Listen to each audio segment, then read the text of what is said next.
How's it going? My name is Ryzen Mom. This is my derivatives presentation. It is called The Growing World of Bitcoin and its newly futures contracts. What is Bitcoin? Bitcoin, a lot of people deem it internet money, fake money. Um, it really just up to what you believe about it. But me, myself, who's been in the crypto space and Bitcoin space for a good 5, 6 years now, since I was 19, just loving technology and understanding it. But it's virtual money, it's virtual gold. What it's essentially a blockchain, so it's like almost blocks of code that have very, very complex algorithms that secure and make the network, um, you know, immune to attacks, phishing attacks, and hackers and stuff like that.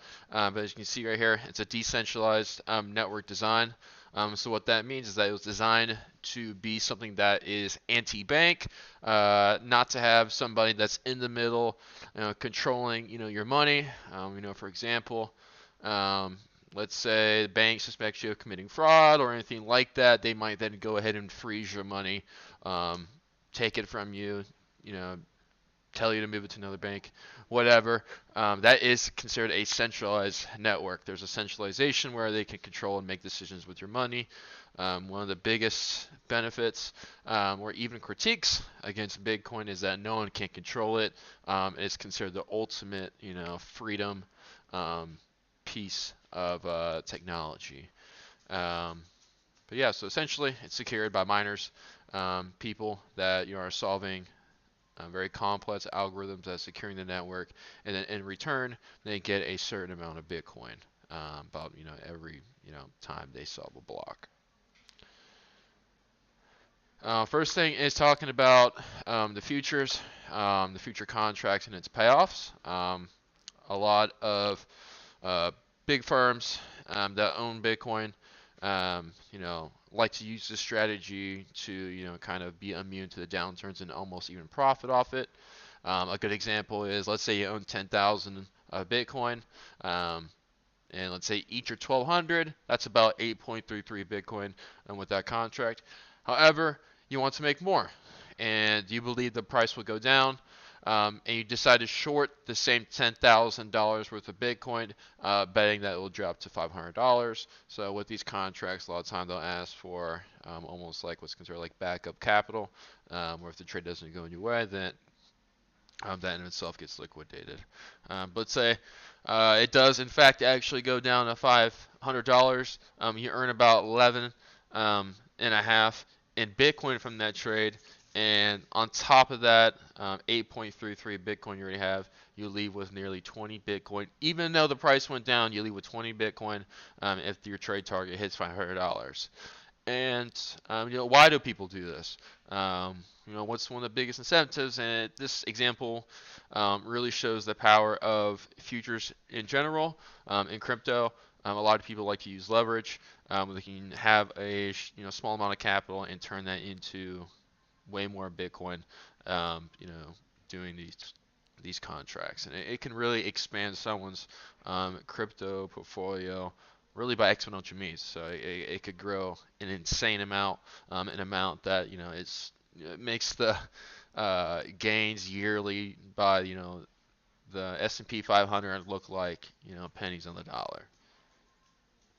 Um, a lot. How do people hedge with Bitcoin futures? So as you can see kind of this on this picture right here. That's the Chicago Mercantile Exchange, and um, that's kind of like the process right there. The settlement, many price move, contract size, data, blah blah, blah, margin, trading halts, trading hours. Kind of the general um, terminology around that. But kind of why people really hedge with Bitcoin futures, as you see in the example below. A lot of big firms, like as mentioned, BlackRock, Vanguard, coming out with their ETFs. Um, they have to own large amounts of Bitcoin in order to provide liquidity and a product to sell for these ETFs, as we've seen. It's been very, very successful, even better than the gold ETFs. I think that was released around 2000, 2008. not very educated on that, so don't take my word for it. But we've seen constant 90% drawdowns, every few years for Bitcoin. In fact, will be negative for long periods of time. And these big institutions, one of the biggest things, of course, just like is their main reason, is to not lose money.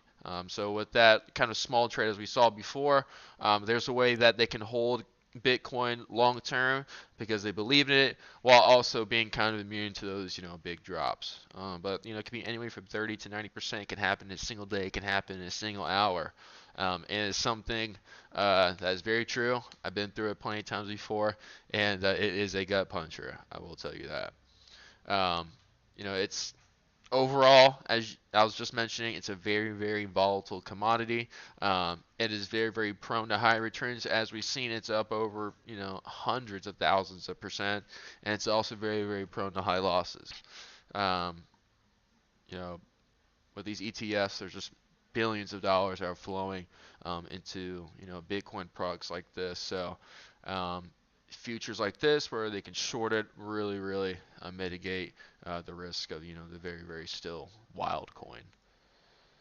How does one price Bitcoin futures? It's not really much any different to stock futures as well, just a different product. These stock futures, they change a lot more. Um, there's a lot more room for both gains and losses just due to Bitcoin being so new and not as stable as one could say. But just the first formula, just like in class, we just formula spot price, um, you know, times one. Uh, Plus the risk-free rate. Um, and then also, same thing, Formula 2, spot price. Not really any different. It's just really the specific date. So kind of just take and divide by 365 you see in the equation right there. So, um, by the way, that D's dividend. So it's not really as, I guess, impactful in this, but there is one per se by chance. It's right there. Where can it be done? It can be done on many crypto platforms. A lot of exchanges do it. You got BitMEX, you got Binance, you got KuCoin, and many more. There's tens of these big exchange institutions. They're becoming a lot more legit. Follow a lot of the CFTC rules and applies and stuff like that, and try to look for the SEC's, or I guess the governing law in terms of securities for whatever country they're trading in. Really look to them for what they can do to be legal, and really follow the country's laws. Bitcoin futures overall, they trade on the Chicago Mercantile Exchange. Generally, each contract represents about 5 Bitcoin, as we kind of saw as that example. I think it was in the second slide. Unique challenges in futures. Again, as I was mentioning before, it has enhanced volatility. That's one of the biggest things it's known for. It's gone up an amazing amount of percent. It greatly outperformed stock market by far. Greatly outperformed gold, silver. It's almost outperformed literally everything. Um, and that's one of the best things that a lot of traders like. They can price futures to really take advantage of the huge swings. However, traders can get liquidated by these price variations as well. So as much as it can be good, it can also be as bad. You can get liquidated. So it's not something that is easy money. It's never easy money. It's just very extreme money and also very extreme losses, which are pretty much zero. I've seen Bitcoin swing tens of thousands of dollars in a single day. So right now it's sitting around 99,000, 100,000. When I experienced my first bear run, I saw where it reached its high of about $69,800 and go all the way down to $15,000 in 2 years. Look at it now. It's back to around 100 grand and is in its current price discovery, and it's creating almost new all-time highs almost every week. Um, you know, Also another reason or another challenge or feature is really good is leverage. In the crypto trading community, I decided to kind of be into it a little more and kind of go into the area regarding this class. Leverage is really really insane in that community. I have seen people turn thousands, hundreds of dollars into hundreds of thousands of dollars and even millions. And also at the same time, I've seen people turn millions of dollars and turn it into zero very quick, using leverage. It's something that can really, really exponentially, as I said, grow the portfolio while also controlling large, portions or positions, sorry, with little starting capital. Um, Again, but I've seen 10x, 25x, 50x, 100x leverage that could really, really exaggerate and explode, both losses and gains. Regulation-wise, at first it wasn't Bitcoin isn't very regulated, but about 15 years, 16 years since its inception, it's now CME Bitcoin futures specifically, as an example, is regulated by the Commodity Futures Trading Commission, and recently had multiple Bitcoin ETFs approved by the SEC. And this is the SEC that was, I believe, appointed by the Biden administration. And that administration, they were very, very anti-crypto, very strict, and not really, really allowing, putting a lot of fear in the crypto community. But and even then, it still approved those Bitcoin ETFs. So even with a very, very strict government and very closed-minded view on Bitcoin, we're seeing humongous institutions, BlackRock, Vanguard, that control and manage trillions of dollars, are having great, great, great success selling their Bitcoin ETFs. And just to me, seeing these big boys, I know one thing is they don't go into things without almost 100% knowing that they're going to be making money. So seeing this really huge, respectable, companies and securities, portfolio managers really get into Bitcoin is something that really, really points points it to a really, really positive direction. The major skepticisms of Bitcoin. One of the biggest risks of Bitcoin, especially in its early years, is market manipulation, where it was really, really unregulated. There wasn't very much liquidity, not much buyers, so these exchanges could really, really spike the price all the way down to $5, or to $100 in a single day. Back, in around 2010, 2011, 2012, as you can see right there, where it went from pennies to $16, having enormous gains right there. But again, we can see the huge drawdown where it goes from $16 down to $4 and kind of just sit there for a year and a half. A lot of that was due to market manipulation. People with a lot of money can easily move the market and kind of change the psychology of the market. And also too, these big spikes, they do on purpose to kind of cause max liquidations both on the long and short side. So let's say you got a bunch of people that get liquidated at $16, liquidated at $9 or $8. They can have it spike really quick up high, liquidate the shorts, spike it right back down, and just completely liquidate the longs as well. So they can easily wreck it. They wreck people, and that's how a lot of times back in the day when things were a lot more unregulated, that's how they would kind of make money illegally, I guess per se. Bitcoin will sometimes have a bear market. Well, it will just not move for 1 to 2 years. So as you can see, people that invested in 2014 going down for 2 years straight. 2 years straight until the bottom, at around $400.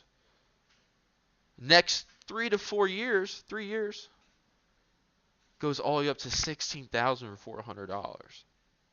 So we kind of get into I wouldn't say very predictable, but where we see very, very long, what they call crypto winners, years of it going straight down and then it going straight up for 2 to 3 years straight. We don't see 2021. That's where we kind of see the humongous amount of stimulus from the very, very low interest rates, the government pumping in a huge amount of cash to support the economy at that time, and the repo markets for banks, just supplying the banks with almost unlimited liquidity and spiking it. I remember it going down to $10,000 during COVID, and it's spiking all the way up to 70 grand. And that's just Bitcoin, and the other cryptos went crazy up high. So, again, major skepticism back in the day. Had a little stability, a little liquidity, and of course the major drawdowns. Historically we see it every year, but also historical, um, run-ups. Uh, it's not stable, and a lot of investors historically like to stay away from that. So, final thoughts. My final thoughts. Bitcoin is to me a new technology. It is not a form of currency per se, but it's almost more so like digital gold. It is truly the only thing that is finite in the universe. Let's say humans, in the future, decide to expand, go to other planets, and per se, there's planets filled with gold that immediately drop its value. But the one thing that will not go past 21 million Bitcoin supply is Bitcoin in of itself. It is digital gold. It's a digital future. Um, it's seen become more legit with Bitcoin futures, while also, namely the Bitcoin ETFs, um, where again, I'm going to mention it again, BlackRock, Vanguard, Fidelity, these huge custodial securities, managers are selling it and making record sales even bigger than the gold ETFs. So it is something that will keep on going up, will have constant value, is very finite, and just having these Bitcoin futures and ETFs, in my opinion, really show that. So, um, again, thank you for listening to my presentation, and have a good day.